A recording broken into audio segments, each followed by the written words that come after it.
Daedalus, the master who designed this labyrinth, whose mind produced these dizzy passages. Daedalus, the genius, who invented ships which could sail under the sea, fireworks which would knock down a wall, lenses that set together could see as far as the stars, fantastic machines. He fell so far. He fell so far from grace he finished a broken man, making the same little clay figure over and over. A child with wings. A child with wings? Who was that? The one thing Daedalus made he had no control of. The one thing he ever truly loved. Icarus. His son. Oops.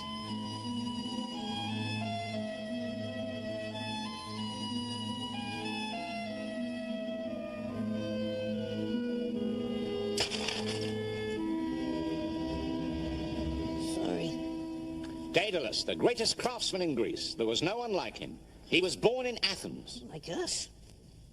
And he learned the art of making from the goddess Athene herself. But his greatest dream was to fly, to soar through the clouds like a bird. Is that why his son had wings? Did they both grow wings? No, they didn't. Poor Icarus had nothing so graceful as wings. Even his hands were awkward and clumsy. Look. Son, look. Wonderful. Gently! Oh, you must handle things gently. I'm no good. You think I'm no good. I don't think that at all. You do. You think I'm clumsy and lazy. I do not. I think your brains must have run from your head. Take them back again. That's better. Stop me! He's clumsy, this Icarus. He was clumsy. But you know, he's only a boy. Did he get better, more careful? Perhaps he would have done, I don't know. Something happened. Something happened which changed everything. Another boy came into their lives, a golden boy, kissed by the gods. A nephew to Daedalus. An apprentice. What happened? Broken. I broke it. It doesn't matter. No, look. If you lift the wing here and pull this, look, you can. It'll be all right, I think.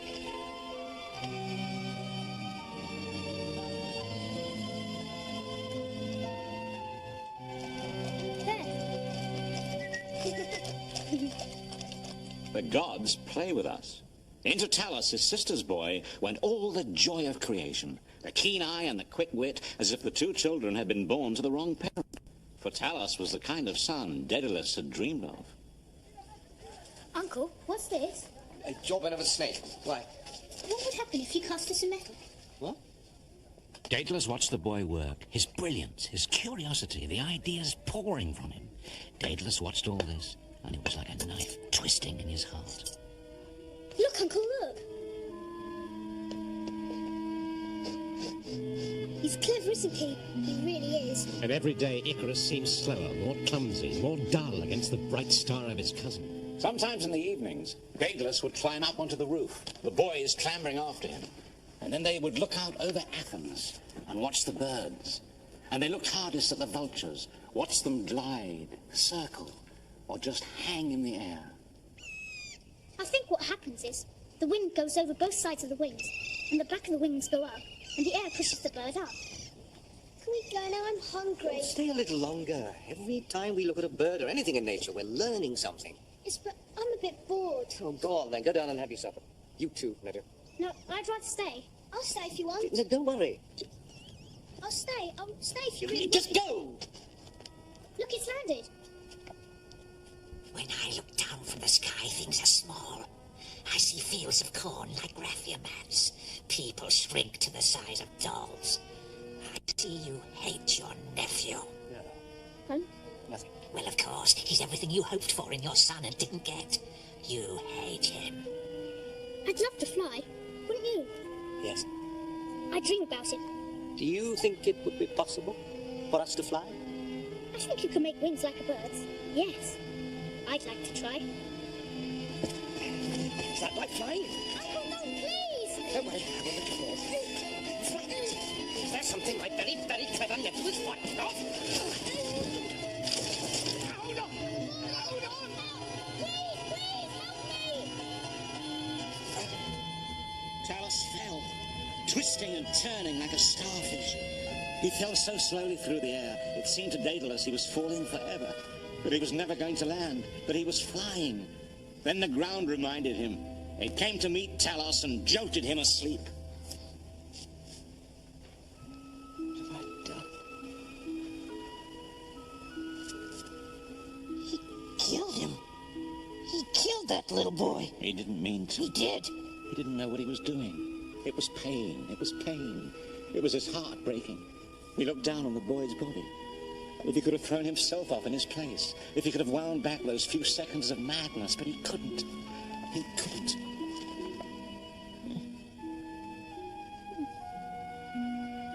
Son, wake up. Wake up, we have to leave, quickly. What's happening? I can't explain. I'll explain later. Where's Talos? Is he coming? No. Are you crying? Hurry. And he picked him up and ran like a murderer from the city. Father and son travelled through Greece. Daedalus sold drawings, toys, hired himself out to petty kings and tyrants, squandered his genius on trifles, and dreaded the night, dreaded sleep, his dreams full of falling. They never settled, always moving on, always looking over their shoulder, until one day they set sail for the island of Crete. And there in exile, the once great craftsman made children's toys and sold them in the marketplace of Knossos. Off they went, the little soldiers marching through the crowds and into the hands of a real soldier who carried them like precious jewels to his master, Minos, king of Crete. Daedalus? All of Greece knows that name. Welcome. What brings the great inventor to Crete and in rags? Difficult times, Lord. Certain disputes. Travel. This is my son. I wanted him to see more than the olive groves of Athens. Yes, but difficult time. Oh, that's right. I remember something about a talented boy who fell. Is this right? He fell from the roof. Tragic. I make no secret of my dislike for your city. Accidents at Athens. It was an accident. Are not my ear, but I love this. Clever. If I wanted something made, something very, very clever, might I interrupt your travels and bring you here? You should be rewarded, of course. Say no if... I would not say no. Really? That's... Oh, I do love these. I'd like... Could they fight each other? Two armies. Cretans and Athenians. Wonderful. No, my problem is that I have a creature. And I want to build it a cage. A cage would not tax me, Lord. It's a very special creature. It requires a very special cage. It's a curse on my family. But I cannot kill it. That is not to be. And its hunger is for human flesh. There must be no way out of its cage. Use that clever brain to design something. And people say Daedalus did use his brain, but the maze he built to imprison the monster, the Minotaur, was designed like the brain itself. And 1,000 years later, it still stands here. So was Minos pleased? Minos was cruel. Minos had two secrets, who the Minotaur was and how to get out of the labyrinth. Now, Daedalus knew both of them. When the monster was taken into its new prison, Daedalus and Icarus were locked in with it, down there somewhere, in the heart of the labyrinth. 3 to the left. 30. 31. 2, 3, and 5. This labyrinth is full of signs, tricks, and illusions. It can be read like a book. But you know the only person able to read that book. And with the monster almost upon them, Daedalus struck the wall with the palm of his hand. A door opened, and they ran for their lives. Daedalus and Icarus, they'd escaped from the labyrinth, and the murderous charge of the Minotaur. But now what? The ports of Crete were heavily guarded. If they were seen, they would certainly be killed. They were marooned on this cruel island.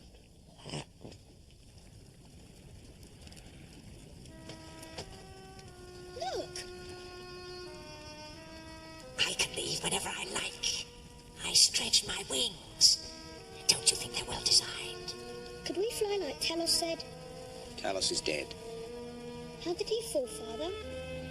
You killed him. No! No! Father? It was a game! We were playing at flying! You killed him. And in his rage, Daedalus flung his blanket over the door. They struggled and fought until there was a terrible crack and the great bird's neck snapped. Now your brothers will come for you, and we'll have feathers enough and wings enough. Father! Wings of our own. Do you hear me, son? Wings of our own. We'll fly. Love him, Daedalus. Love him to death. The next morning, Daedalus trapped more birds and stole their feathers, found a swarm of bees and stole their hive. He stuck the feathers to spines of wood with beeswax, moulding each feather tip perfectly together, carefully copying the wings. More feathers, Father. Oh, leave it. Leave them. I'm sorry, I was only trying to help. Yes, but it's too important.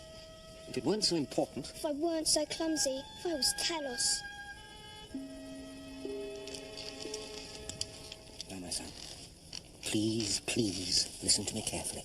You always think I'm not listening, but I am. I really am. Fly behind me and keep close. Don't fly too high or too low.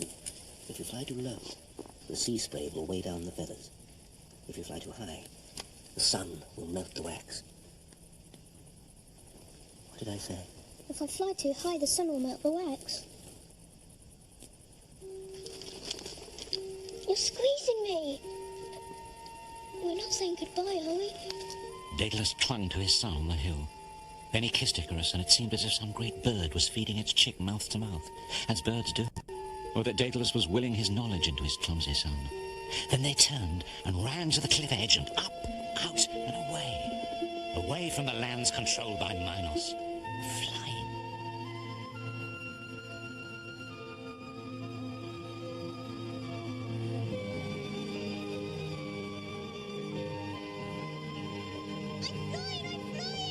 Stay close.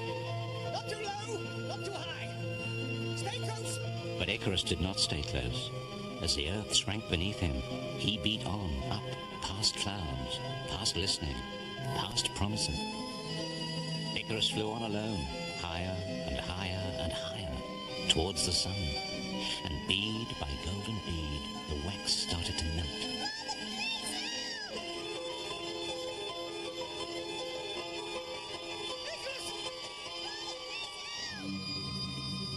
Too late. Icarus fell down and down into the sea that bears his name. He died? He died. That's terrible.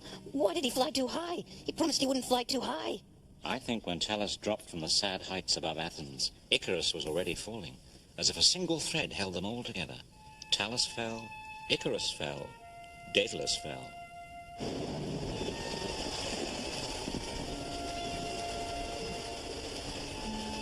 I curse my skill. I curse Minos. Tyrant! I curse you, you kill my boy. I curse the bird of the air, tempest. I curse the sea's cruel kissing.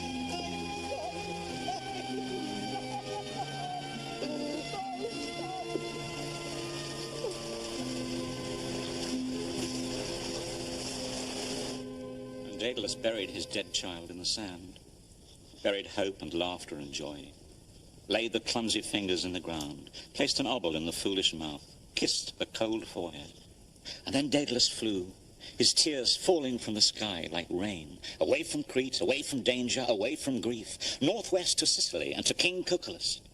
Cuculus was pleased to welcome such a craftsman, and Daedalus set to work again, but as well as building ships and machines, this time he started to make models, tiny figures of a winged boy. He blamed himself, didn't he? Daedalus. He blamed himself for everything. Yes. He would catch himself at his work table, in the middle of something quite ordinary, gluing a joint, sharpening a tool, with tears falling. Only children could reach him. The kind king had 2 daughters, and when they came to visit his workshop, people said it was the only time the great artist smiled. I'm so tired. I'm going to sit down. I've had such a nice meal. I'm going to burp. Now I'm going to have a sleep. You're so clever. Am I? That's funny. Flying boy. Yes, it is funny, isn't it? I had a little boy, but he died, and it was my fault. Not so very clever after all, eh? Not just my fault. There was a cruel king, too. A vile tyrant. It was unfinished business between Daedalus and Minos. Daedalus blamed Minos for the death of his son. Minos wanted Daedalus dead too. He knew too many secrets. Minos would not rest until he found him. He brooded on ways to tempt Daedalus from his hiding. He took this shell from kingdom to kingdom. Put your ear to that. No, it might be dirty. Put your ear to it. I am Minos, Lord of Crete, Emperor of Knossos, ruler of all the seas between Greece and Egypt. This is a triton shell. Hundreds and thousands of tiny passages. This is a fine thread from the dress of my queen, Queen Pasiphae. If anyone can pass the thread through the shell, this treasure is theirs.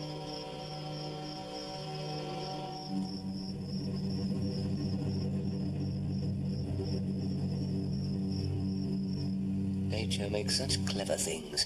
Where are you going? When I was in Crete, I designed a prison for King Minos, like a maze. This shell is like a maze. That's honey. That's right. Ants like sweet things. What are you doing? Well, if he doesn't have his thread, he'll never be able to find his way back. Now, in you go. Breakfast. The reward is yours, King Icarus. Clever. There's only one man in Greece who could do this. The man who designed the labyrinth of Knossos, who killed his nephew, the wandering genius, Daedalus, the man who can fly. Where is he? There are 12 ships in the harbor armed and ready to fight, weapons fashioned by your engineer. Give him up to me. King Minos taking you away? Yes. We don't want him to. What will he do to you? I am King Minos. I silent mouths that speak. I blind eyes that see. I execute enemies. Oh no, was he killed? Did Minos have him killed? He planned to. He took a bath before the feast, smug at his skill in luring Daedalus from hiding, planning the execution. But as Minos lay there, the steam surrounding him, in a bath Daedalus had designed, Daedalus made his own plans, and he was the master of plans. I bet this involves a really clever machine. No machines. Just water. Water heated in a cauldron over a fire. Daedalus had designed the bathhouse, knew every pipe and channel, every sluice and drain. When the water in the cauldron was boiling, he emptied it into the pipes. He boiled him? Water took his son from him. Water killed the king, but there's no peace in vengeance, no rest in revenge. Daedalus survived, but sometimes he wished he hadn't. Sometimes he sat in his workshop day upon day, staring at nothing. He wished he'd gone back to Crete in a quick death, not the slow dying inside.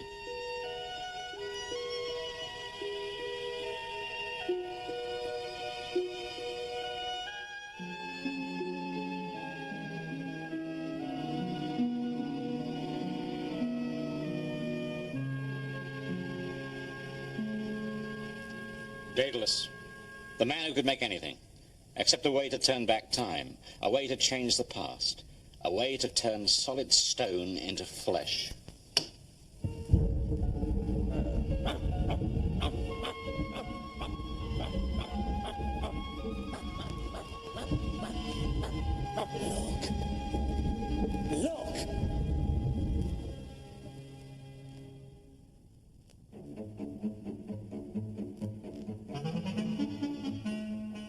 Discover more Greek myths next Sunday night at 8 on the Disney Channel. And stay tuned for Disney's Honey, I Shrunk the Kids next.